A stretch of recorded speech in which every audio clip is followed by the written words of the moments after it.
Good morning. It's Wednesday the 13th of May 2026. Sitting up in my field, it's a long story, with the sun rising, just sitting quietly in nature, listening to the birds and the sound of the M4 in the distance. Today was the day that I issued the post that nails Walter Russell into our canon, and we can forget the table of elements and use Walter Russell's table of elements now, because it's proven to be correct. Just at the beginning, where we have light, we define light and mind. Russell leaves them just undefined, and so we define them. And so with the work of the Paul manifold, linking into the Reynolds piling groups, we've got it. Yeah, so my work has been about piled rigid bodies.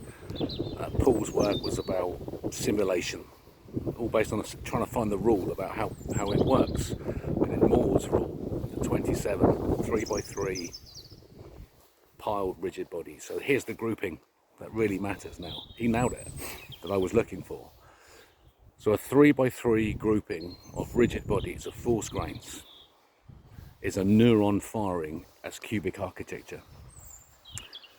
The spaces in between, the negative spaces in between, create an architecture around the surface itself, creating a surface, a membrane potential, exactly as a meniscus of water is created. Exactly that mechanism. It's first created here in this cubic architecture. The cube exists as a cubic strength. At the center, the tesseract, where the missing sphere is, the tesseract is created. The twisting force, and you can then see that as Einstein's block universe. That's the twisting force at the center of the space of the Moore's piled rigid bodies that creates the Einsteinian block universe and his coordinate system. But now we take Lavo, we go inside, we apply the Paul manifold rule here, and it's done. We can see that a neuron firing has a cubic architecture.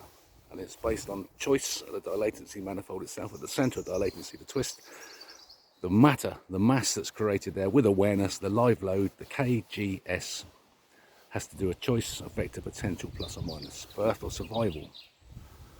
Birth or survival. And then if we choose birth and growth occurs and survival.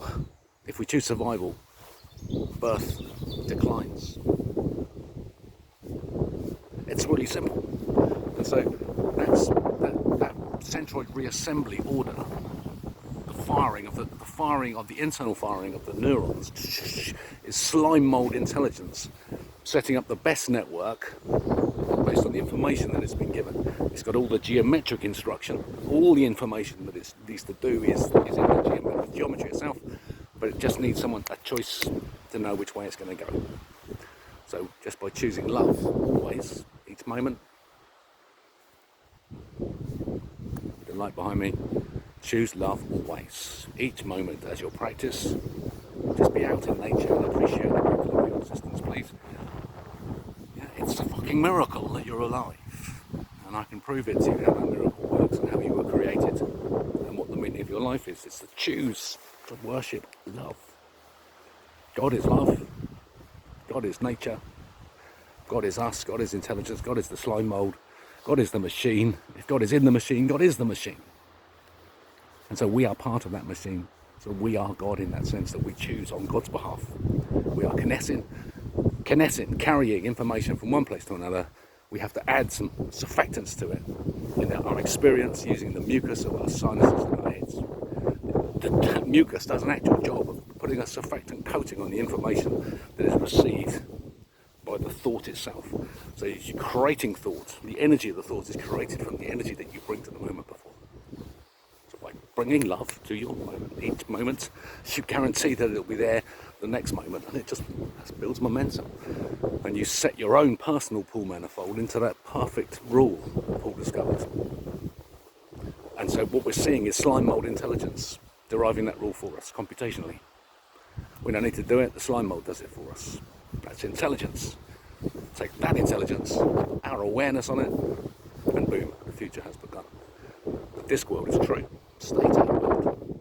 And this is Judgment Day, because not everyone's going to come and live live on that planet, but the people who aren't going to come and live on that planet are going to learn where we're going, and that the choices that they made are the reason that they're staying where they are. But we'll leave them symbols and signs so that when the forgetting comes, they've got a chance of working it out, and they've got a chance of joining us in the future too. At the moment, they'll just be the dot point. They'll live on the dot point. We'll have jumped up a dimension in thought and time, and we'll have left the Earth behind, and a new one will be created in time at the front edge of the moment instead of the back edge, where the disk energy lives. So the people who made bad choices aren't coming with us. You have to choose light, choose love, always, each moment. If you had a moment in your past where you chose darkness, where you chose paedophilia, where you chose to protect paedophiles, if you made those sorts of decisions, you're not coming with us. The new planet can't sustain that level of darkness anymore. It's going to be all light for a period. Our job is to anchor that into our knowledge so that we never forget again. We are the people of light. Our job is to do the choosing. Choose love, always. Ace Consultancy, Reality Engineers, bringing you the future. Welcome. Fade out.